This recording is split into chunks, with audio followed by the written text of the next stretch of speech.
Hello ladies and gentlemen, I am the Grand Cat, and today I am going to be just showing off, well, I'm going to be trying to show off what Time Lords do. So this here is the deck. I'll show you it first. It's really nice and simple. We have 3 of Sandian, the Time Lord, who has 4,000 attacks, and after he attacks, deal 1,000 damage to the opponent. We have 2 of Rathian, which is when this card attacks, at the end of the battle, at the end of the turn, deal damage to your opponent equal to the monster it attacked. Well, half of the attack of the monster it attacked. We have Michian, which is after he attacks, half your opponent's life points. We have 2 Kiteroids to keep ourselves alive. We'd be playing more if we had, if we were allowed to. We're not. We're playing 2 Pot of Vitality because everything is all normal summoned. We're playing 3 Wave Motion Cannon because it's one of the best burn cards in the game. Of course, we've got Magic Cylinder, which is the best burn card in the game. A singular Mirror Force to keep ourselves alive, and 3 Floodgate Trap Holes, which also keep us alive. So that is what we are going with. So let's just try it out and we will show you what the deck does. The skill I'm using is called Heavy Starter, which is if you're playing 3 or more monsters that have more than 5 stars, you're guaranteed to get one in hand. So you're guaranteed to get one of your Time Lords in hand because we're playing 3 of them. At least you're supposed to.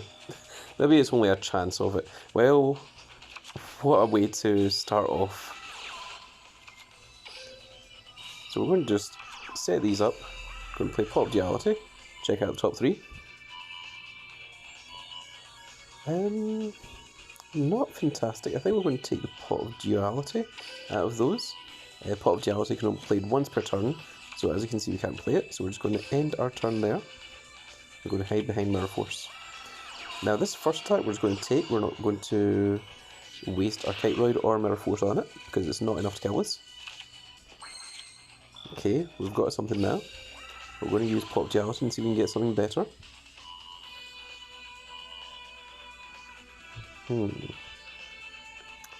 In this situation, I think we're going to take the big guy.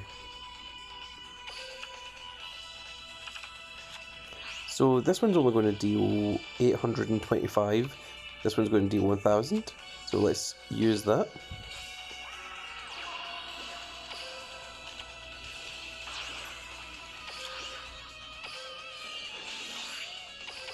Doesn't matter, it still deals 1000 even if it doesn't destroy the monster, just so long as it declares an attack.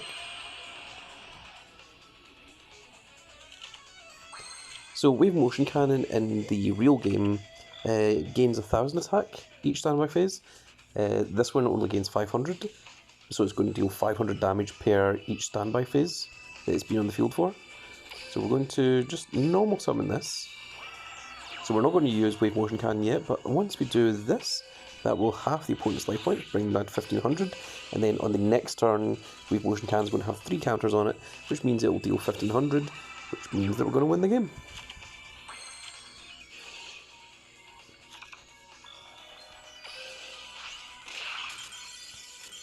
Nice and simple.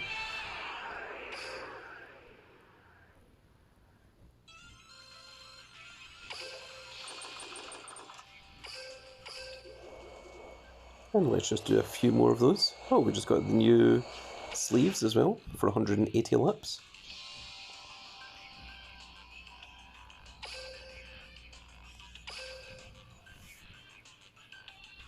Doesn't matter what opponent you take on, really.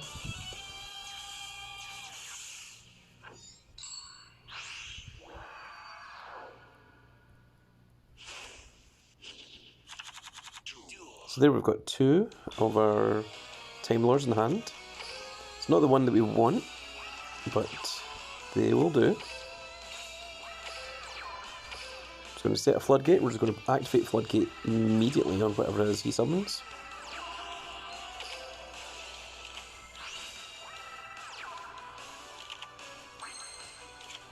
We have a second Floodgate, which is fine, it's not the best.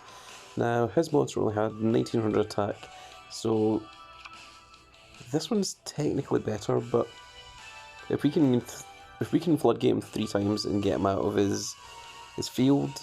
That would be a much nicer thing, but I feel like doing the 1000 damage is the better move here.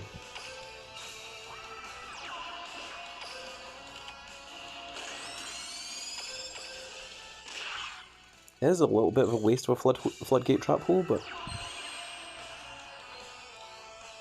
now that one we don't want to go floodgating.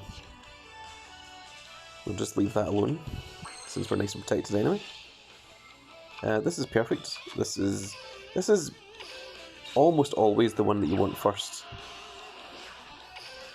Our wave motion cans on 1000 damage. Next turn it'll be on 1500. We will floodgate that just in case.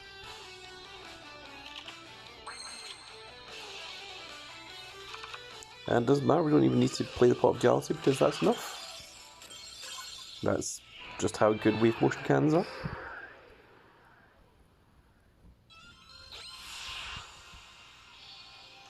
And we got another Camion. So I don't really think Camion is that fantastic, nor Zaphian or Metian, because they don't do enough.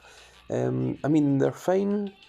When this one attacks, at the end of the battle, return as many monsters in the field as possible to hand, and if you do, deal 150 damage to your opponent for each one returned, which is not an awful lot. It'll barely be 500 if you're lucky. This one is much better, deal half the damage, and this one is send one monster on the opponent's field back into the opponent's deck and inflict 250 damage. 250 really isn't enough. This one doesn't even do burn damage, it returns all the opponent, shuffle your opponent's spells and traps back into the opponent's deck. That's all it does, doesn't do any burn damage at all. So, not really fantastic. The only good one is Rathian, and I wouldn't really play it more than 2 of.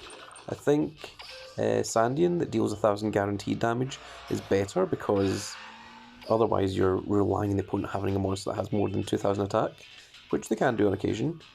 We've got a raid boss, so let me just quickly show you what I do for raid bosses. There aren't many like me.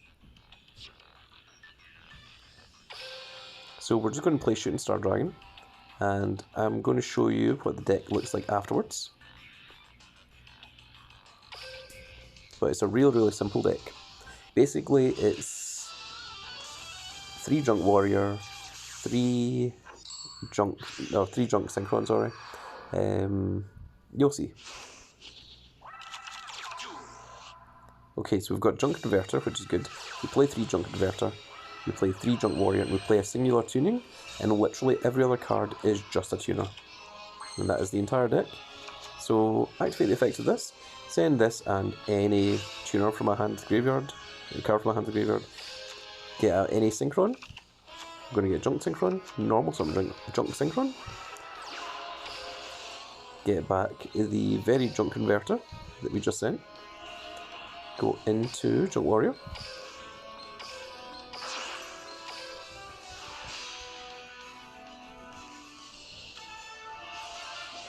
Then the effective Junk Converter will let us get Junk Synchron back, which happens to be just perfect enough to go into Stardust Dragon. That is the All Art Stardust Dragon, it's still regular Stardust Dragon. Then we're going to activate the skill. It is going to summon Formula Synchron, and then put 3 tuners on top of the deck. Then special summon it into Shooting Star Dragon. And this is just what's going to win the game for us, because we're just going to attack with this 5 times, or near enough 5 times every single time. So 1, 2, 3 tuners. That's not a tuner. We got 4 tuners, so we're getting 4 attacks off this turn. The only non-tuners in the deck is the spell card tuning, which we play 1 of, and 3 Junk Converters, of which we've already went through 1. And of course, for this raid battle, Shooting Star Dragon deals 5 times the regular damage, which is why we're doing so much. 2, 3, 4, 5 tuners. gets off 5 attacks this turn. And if we want, just for the added little extra damage, we can just summon one of these things. Let's summon a Hyper Synchron.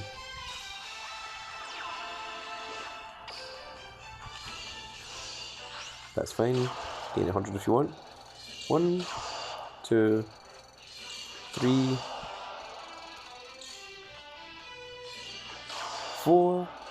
Next one's going to kill him, so let's attack for 16. And then the 5th attack is game. A very simple, very quick and easy way to win. Doesn't require Turbo Duel. Literally, that was the entire match. This has done just over 190 laps, 191 I believe that was. Did the entire raid by myself. Only got silver rewards. There you go, as you can see I've defeated Zone 59 times. And let me show you what the deck looks like for that.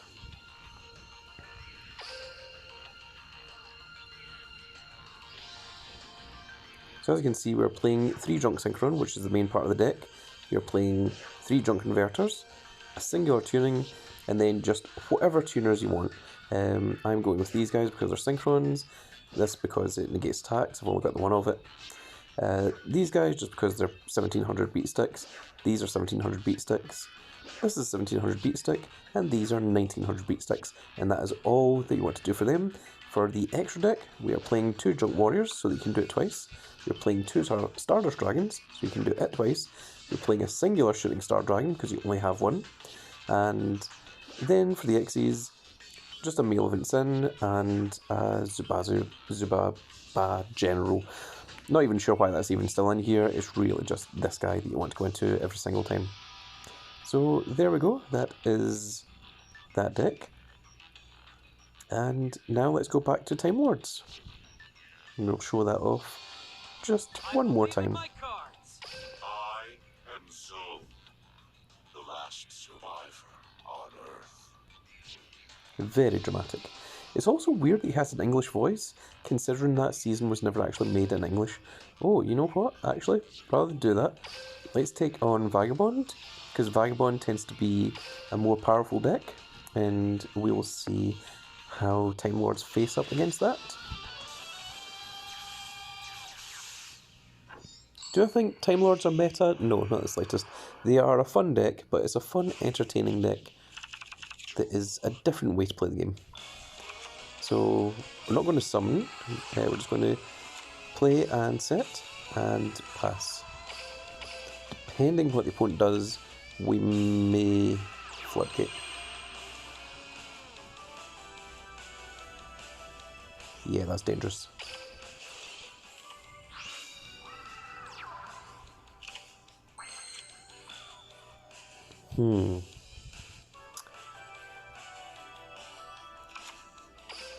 Again, I'd preferred the other one, but we'll just deal 1000 damage. Oh, apparently we won't. Oh, we do have 4000 defense, so that's going to be interesting to see how the opponent wants to try and take care of that.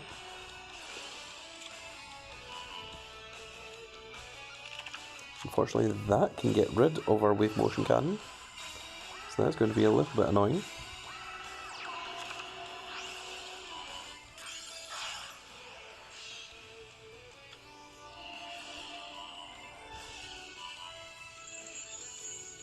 That does indeed return that to hand. So, just to keep ourselves alive, I'm just going to use a Kiteroid at the moment, so we don't take 2-6 damage, so we can take smaller damage later on. That's a little bit better.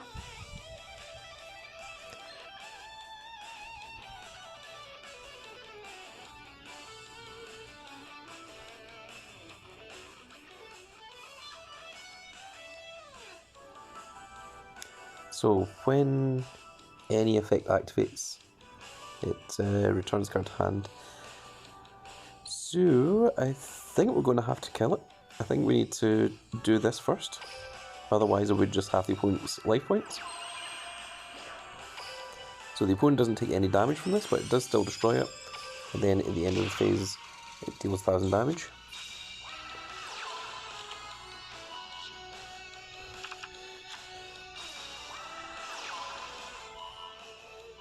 Harpies at one time was a meta deck. However, this isn't a particularly amazing Harpy deck, but it's still very dangerous in itself. And then go into the synchro once again.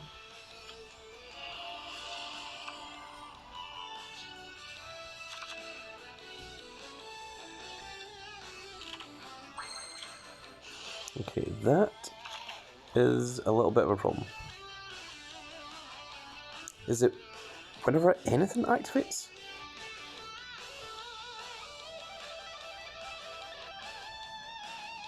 When a spell, trap, or effect is activated, except during the damage step, you can target one monster your opponent controls or one hard monster you control, return it to hand. You can only use the effect of this once per turn. So I can summon one of these and just not attack with it. It will keep us alive. But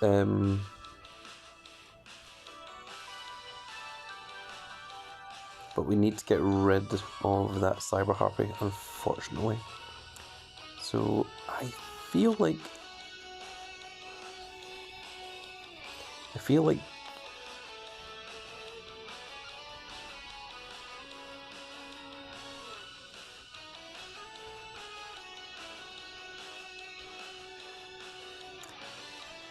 so this still activates even though it will get returned to hand, but once it's returned to hand, you won't have anything that will keep us alive. And this is also at the end of the battle phase. So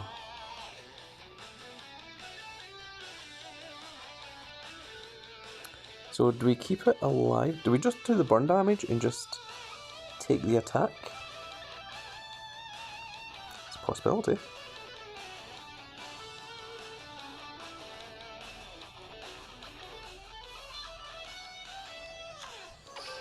Okay, let's do it.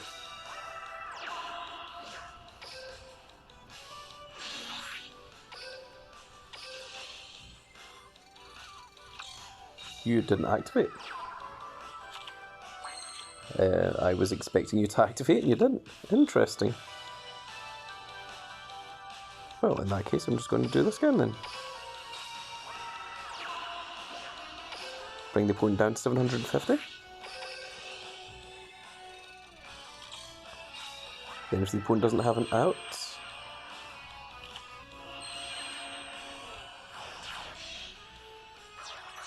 that could be a problem.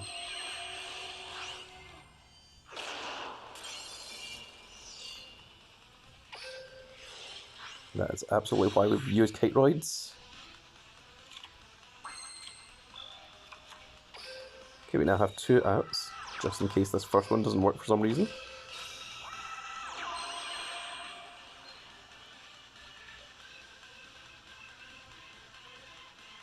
So this isn't on my turn, this is an activation on the opponent's turn. That's why I was making sure that I wasn't just about to kill myself. But I think this is safe.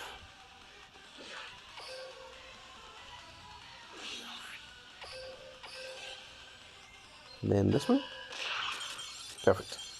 And that's how you beat Harpies.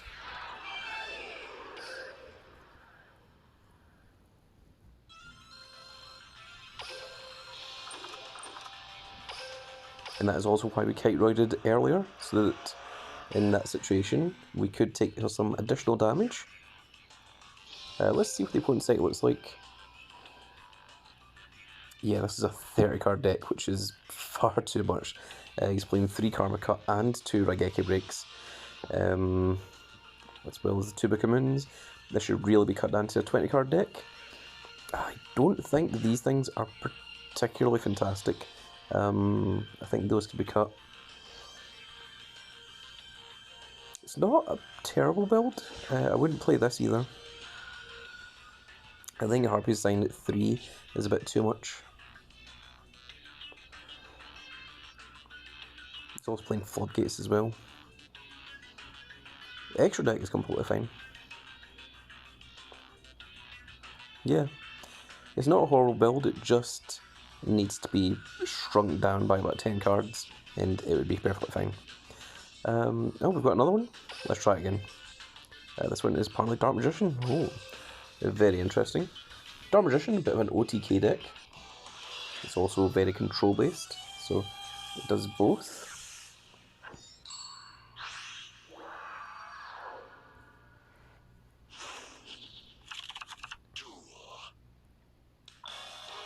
Okay, let's pop Duality because we can't summon either of the Sandians at the moment. Wave Motion Cannon is a pretty good shout. But I'm going to take the Pot of Duality. We're going to try and half the opponent's life points next turn. We're going to end our turn there. We're going to hope that Kiteroid is enough to save us. Oh, this is Spellbooks. This isn't even Dark Magician. Okay. It is Dark Magician. Okay. It's Dark Magician with Spellbook Engine. I don't really want to take 2000 damage. That's a lot.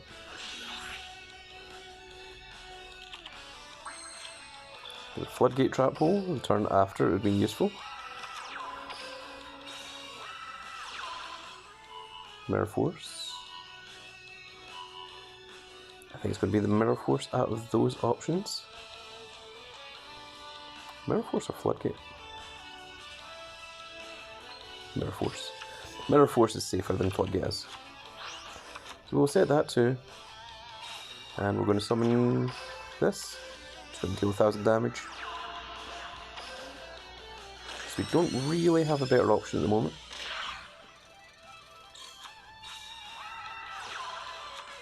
That's a problem.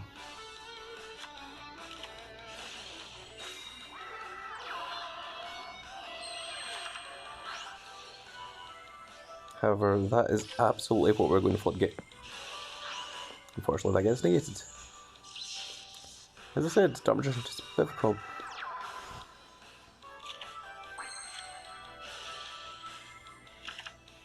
This Floodgate not particularly helping us.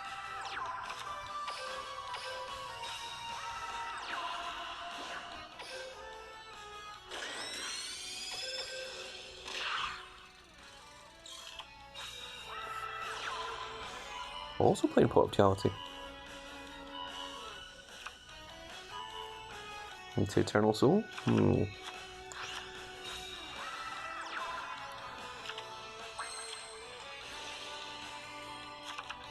little bit late, but we'll take it for the 1000 damage. And it also keeps protected.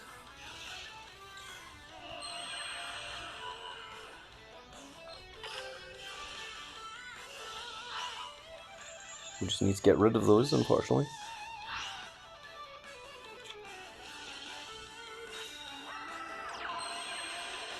And that is going to get rid of the Mirror Force, which means we are going to lose. Because I don't think Kiteroid is going to be enough. Oh, we can take that one.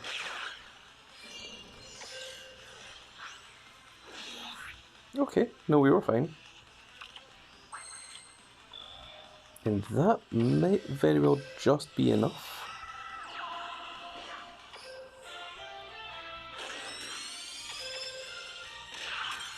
Got very lucky at the end there, to say the least.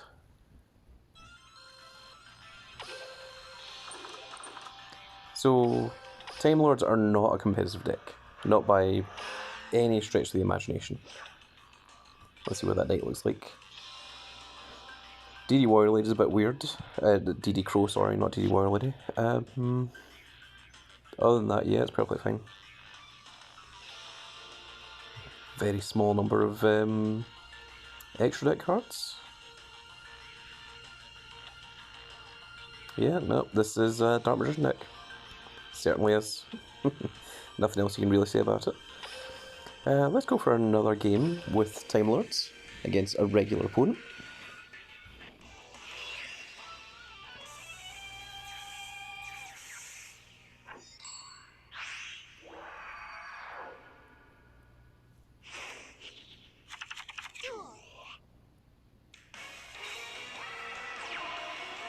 Okay, we've got the half the opponent's life points, which is very, very good. Going to play Wave Motion Cannon. See what we can get off of Pot of Duality. See what our options are. out of those, this one. And we're going to half the opponent's life points first of all, before we do anything else.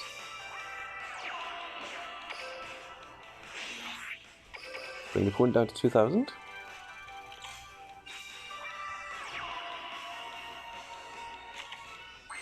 Wave motion cannons now up at 500.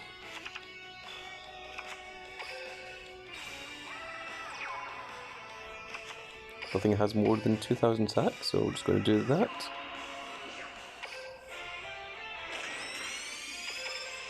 Don't know why the music changed, that's not enough to kill them. And that is completely fine.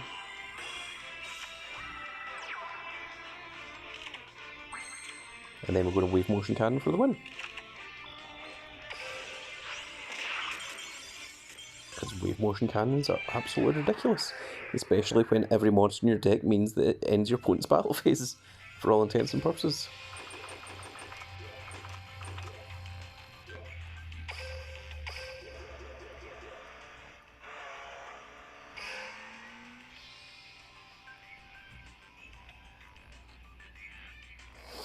And let's just do one last one. Okay, I've said we're going to do one last one like 4 times in a row now, but I just enjoy. It's been like being given a little puzzle, seeing how you kill your opponent by burning to death, depending on what hand you're given.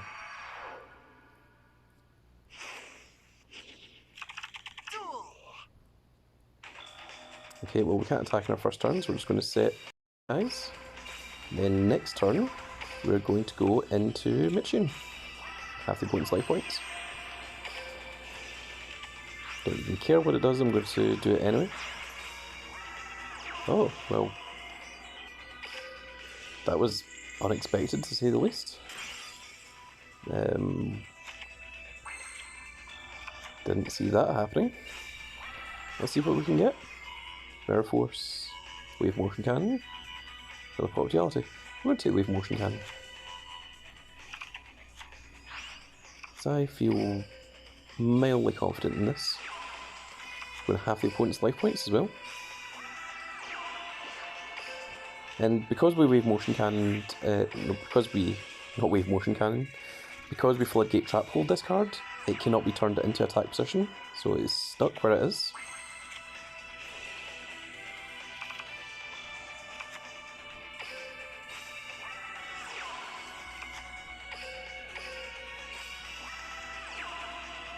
So this won't kill him, but the second Wave Motion Cannon will. Deals 500.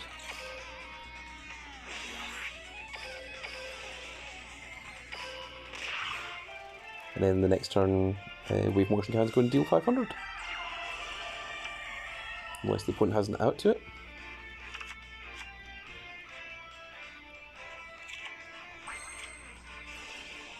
And we don't even need to pop Duality, we're just going to use this. And there we go.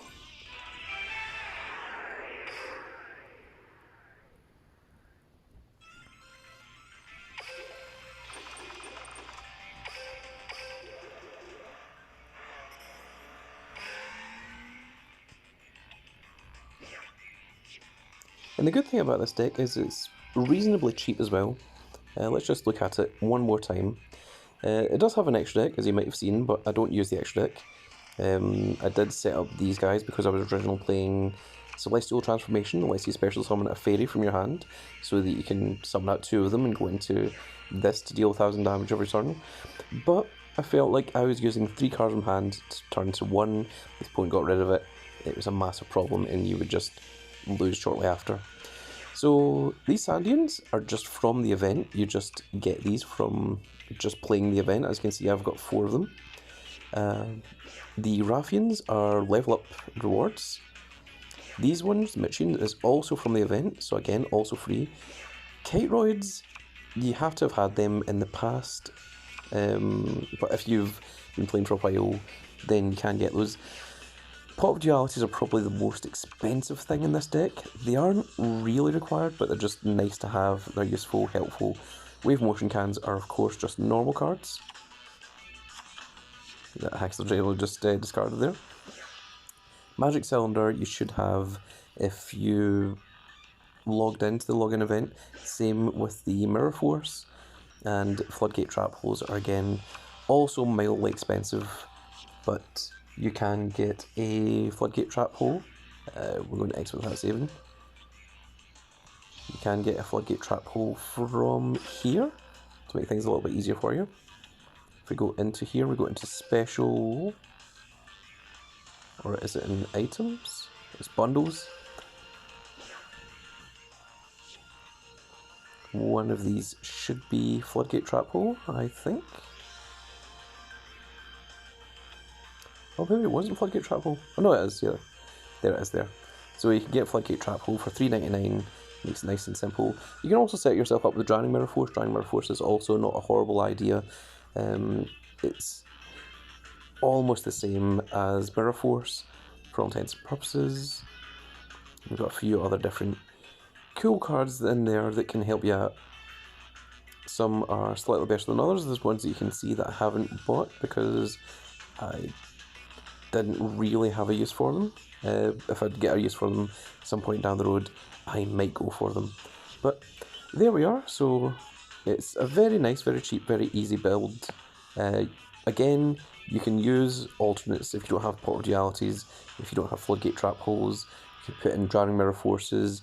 You can use other stall cards as well. There's plenty of other ones, or even just play additional Time Lords, because the other Time Lords, although I don't think they're as good.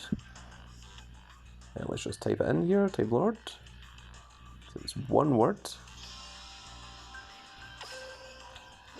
Although they're not as good, they do all still have the effect that cannot be destroyed by battle or card effects, and you take no battle damage from attacks involving this card. So basically they will end your opponent's turn. They're basically sort of like a Kiteroid that just exists on the field. Do remember that your opponent can get rid of them, so that is a problem if the opponent just destroys them or banishes them. Like for example, if the opponent just uses this to banish card, that becomes an issue, and that's why you want to have something like Kiteroid. Keep yourself protected just in case such a thing does happen. But there we go. I hope you guys all enjoyed this little look into, of course, Zone and his Timelord deck. Of course, we are playing Heavy Starter. Let's actually just take a quick look at Heavy Starter skill. You'll see exactly what that says. I was really just using Heavy Starter because it's the better of the skills that he's got. So here we are. So Heavy Starter, if you have 3 or more level 5 or higher monsters with different names in your deck, you'll have an improved chance of having a level 5 or higher monster in your starting hand. You cannot special summon or activate monster effects until the end of the main phase of your first turn, which is completely fine because everything we do activates in battle phase and nothing gets special summoned. Everything's all just normal summoning in our deck anyway. The other one that he starts with is this one, and I didn't think it was very good. At the beginning of the duel, add this guy, his big super card, to your deck. In addition, the following effect can be used up to twice per turn, up to once per turn, twice per duel. Send 2 cards from your hand to the graveyard and send the same number of random level 10 fairy type monsters to the graveyard from your deck. And this card can only begin if you this card can only be used if you begin a duel with a deck that contains no monsters other than level 10s. So in the first place, in order to summon this thing, you have to have 10 or more monsters in your graveyard, which is an incredible ask, especially considering you're only allowed to use level 10 cards in your deck. There's no way to currently get access to this card other than through the skill. And the thing about Time Lords is they keep returning to the deck. They don't go to your graveyard. So you have to actually discard cards from your hand and then send cards from your deck to the graveyard as well. And then somehow that will only, at maximum, get 8 into your drop zone, into your graveyard. You also have to draw into this card as well, which is the other problem. I just don't think it's very good, and I also don't think he's very good either.